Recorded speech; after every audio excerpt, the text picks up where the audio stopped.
Dans la précédente pilule, j'ai évoqué comme effet et bienfait de la poésie, spécialement tragique, la catharsis, la purgation, le rééquilibrement de nos émotions que l'on ressent facilement de manière disproportionnée dans le vif des événements quotidiens. Cette catharsis s'obtient aussi d'un autre phénomène qui résulte de l'affinement culturel de nos facultés cognitives et affectives, l'humour. La vie est sérieuse. Elle présente à l'homme en quête de bonheur des défis qui le dépassent régulièrement et le font se trouver en des situations, avoir des réactions ou accomplir des actes absurdes, ridicules dans leur disproportion avec les besoins à rencontrer.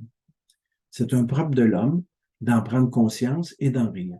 Cette autodérision a aussi l'effet d'une catharsis, d'une purgation des émotions trop sérieuses que l'échec ou l'injustice entraînent.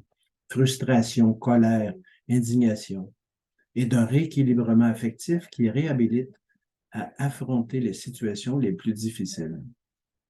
Chesterton jugeait l'humour comme divin et lui attribuait comme un sens du mystère. L'humour suppose l'humilité, la capacité de rire de soi, de plier devant les lignes de la contingence. Il suppose une conscience de l'incongruité de notre condition et appelle son dépassement. Il implique une perception aiguë des formes variées du non-sens. Plus réaliste que l'ironie qui diminue d'office tout objet, l'humour implique une connaissance juste de soi et l'équilibre de la personnalité.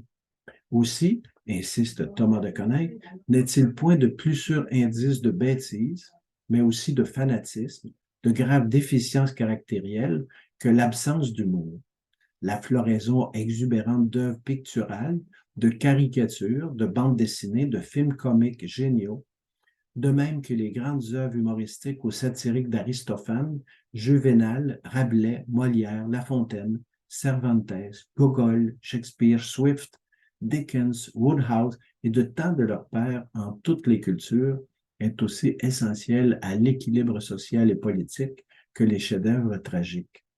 Comment le ridicule s'y manifeste du personnage Hitler n'a-t-il pas été perçu aussitôt?